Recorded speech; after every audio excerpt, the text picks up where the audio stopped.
Salut tout le monde, c'est Pyro 1575 et on se retrouve pour une nouvelle petite vidéo et une nouvelle série que j'intitulerai La Chronique de Pokémon avec le cher personnage et notre Aquali. Vous le verrez peut-être pas bien. Attendez. Hop. Écran noir.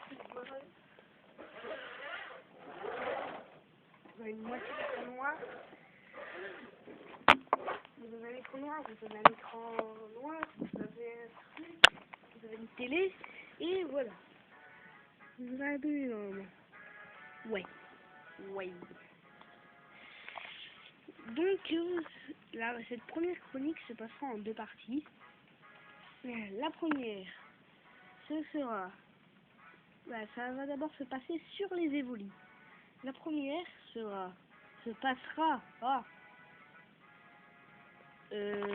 ici, pour comment acquérir les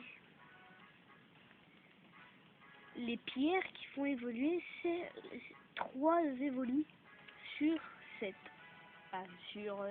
Plus trop sur 7 maintenant.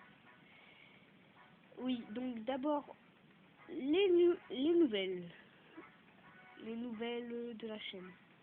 Pour l'instant, Lost in Blue 2 va manquer un peu pendant 1 ou 2 mois. Je n'ai pas le temps de tourner et je n'ai vraiment pas l'envie. Je ne peux pas pour l'instant. J'ai autre chose à faire. Et j'ai du mal à upload mes vidéos, donc peut-être j'enlever Lost in Blue 2 pour 1 ou 2 mois. Et la pack crétin, je vais peut-être mettre 1 ou 2 vidéos au lieu de 3. Donc on va commencer tout de suite par les évolis les évolutions d'évolis qui évoluent grâce à des pierres. D'abord on a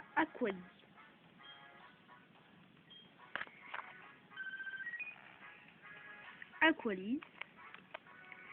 Mon Aquali, moi, est malin de nature.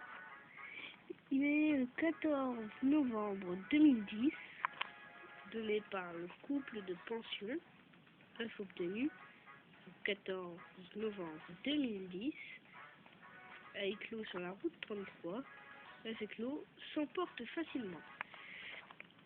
Donc alors, c'est le numéro 134, Aquali, type O, propriétaire chouette. Après, numéro d'idée, c'est 36 000, ça on s'en fiche en fait. Le reste on s'en fiche.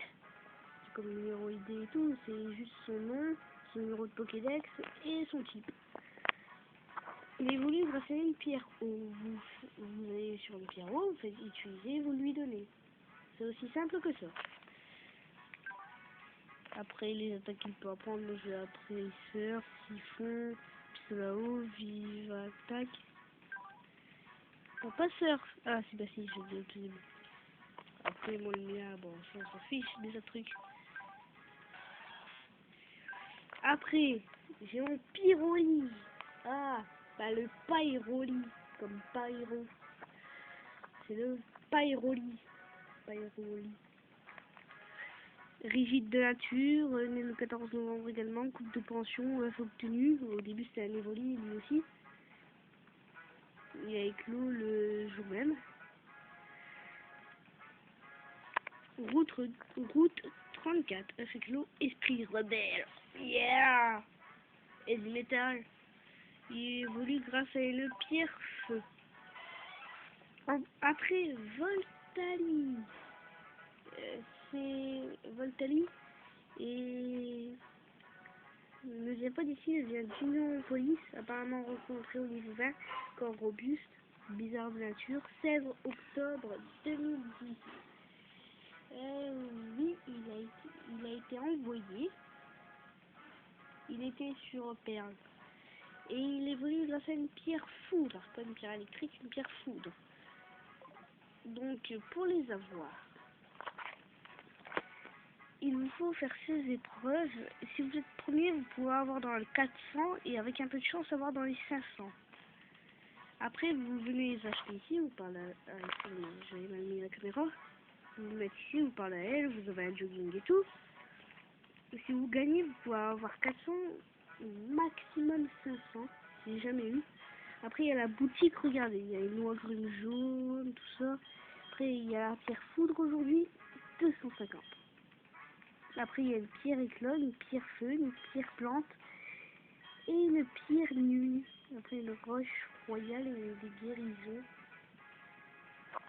Bon, je dois vous avouer que la pierre plante ne marche pas, ni la pierre nuit, ni la pierre éclat. Ça ne marche pas, ça, pour faire évoluer vous. Donc, la première partie est terminée. Je vous ai... Ah, attendez, aussi. Je vais vous parler pourquoi je vous disais bientôt plus que 7. Car il y a un nouveau Evoli, une nouvelle évolution d'Evoli qui va arriver dans Pokémon X et Y. Et oui, magique. Il va s'appeler Namphali. Sorti à la date de la Saint-Valentin, le jour même de la Saint-Valentin. Et donc, il est un peu du genre, il y a des nœuds papillons, on pourrait croire qu'il est du style combat, voire air, ou bien insecte. C'est ces types que je pense. Mais je pense aussi qu'ils ont rajouté un nouvel élément, du style l'élément de lumière. C'est l'élément que beaucoup d'entre nous attendaient. Vu qu'il est sorti une date de la Saint-Valentin, c'est un peu comme un event, comme pour Minecraft. Ils ont rajouté la chauve-souris et la sorcière, alors que la chauve-souris et la sorcière ne drop à peine des trucs, mais la chauve-souris c'est uniquement pour Noël en fait. Ils ne servent sinon à rien. Alors que les zombies c'est un peu les mobs pour prospérité, les sorcières c'est rare, les chauves-souris bon, ça donne un peu piquant, mais bon, ça sert à rien quoi, à part pour le style. Bon, on se retrouve dans la deuxième partie.